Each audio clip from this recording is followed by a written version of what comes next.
또 결과를 분석한 결과 루키즘이라는 말이 만들어진 미국보다 그 정도가 훨씬 심하다고 한다.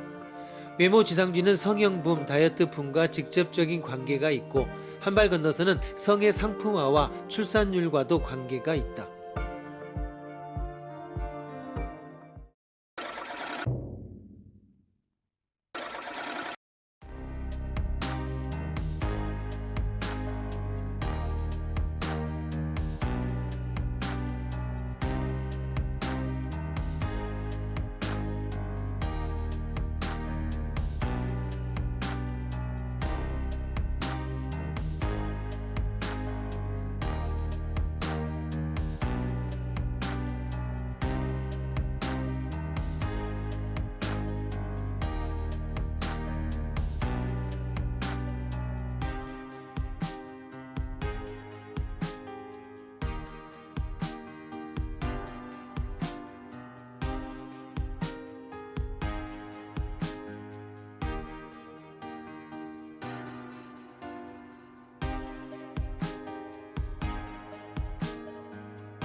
이중효과에 대한 이야기입니다.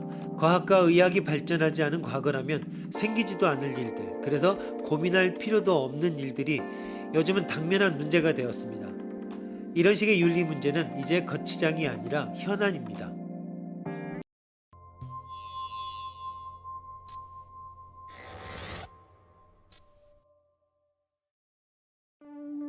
A, B 부부에게는 5살짜리 외동딸 C가 있다. A, B는 C를 깊게 사랑하고 있다. 그런데 C는 건강검사 결과 백혈병이라는 진단을 받았다. C는 지금까지 화학요법을 받아왔지만 그다지 좋아지지 않아 주치의로부터 이 상태라면 앞으로 3, 5년밖에 살 수 없다는 말을 들었다. 주치의의 말에 의하면 C에 대한 치료법은 골수 이식이다. 그러나 C의 백혈구의 형태가 희귀해 골수에게 제공자가 거의 없다. A도 B도 C와 백혈구의 형태가 맞지 않는다. 만약 C의 남동생이나 여동생이 태어나면 그 동생의 백혈구의 형태와 C의 형태가 일치할 가능성이 25% 정도로 높다는 게 유일한 희망이었다. 그래서 A, B는 C의 동생 D를 낳아 백혈구의 형태가 맞으면 C를 살릴 수가 있다고 생각하고서 임신을 했다. 다행히 태어난 아이 D는 여자아이로 다행히 백혈구의 형태가 C의 형태와 정확히 일치했다. 의사는 부모의 신청에 의해 D가 1살이 지났을 무렵 안전하게 골수액을 채취하여 C에게 이식하는 수술을 무사히 실시했다. 그 결과 C는 살아나게 되었다. 감동적인 이야기지만 윤리적 문제는 없는가?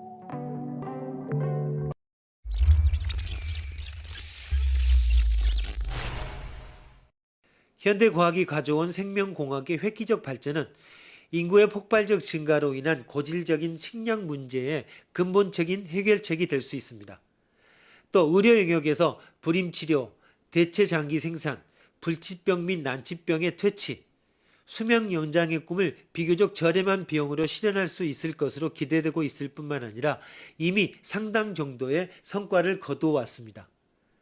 생명공학의 발전으로 말미암아 이제까지 아무런 구제 대책이 없던 사람들이 희망을 가지게 되었고 앞으로 그런 사람들은 더욱더 늘어날 것이 분명합니다. 그러나 여기서 우리는 포기할 수 없는 기회와 방치할 수 없는 위험 사이의 딜레마에 빠지게 됩니다. 방치할 수 없는 위험 중 가장 큰 것은 인간의 존엄성을 침해한 부분이라 할 수 있습니다.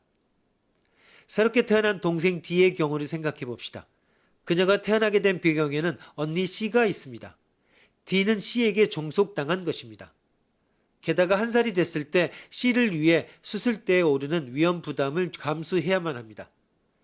이 역시도 방치할 수 없는 위험이라고 할 수 있습니다. 그리고 만약 D의 골수액이 운 좋게 맞아서 다행이지 맞지 않았다면 D 역시 비난을 받았을 것이며 부부는 또 다른 임신을 해야 했을 수도 있습니다. 이러한 일련의 사태들이 생명공학의 발전으로 인해 클론 인간이 탄생했을 때의 문제점이라고 할 수 있습니다.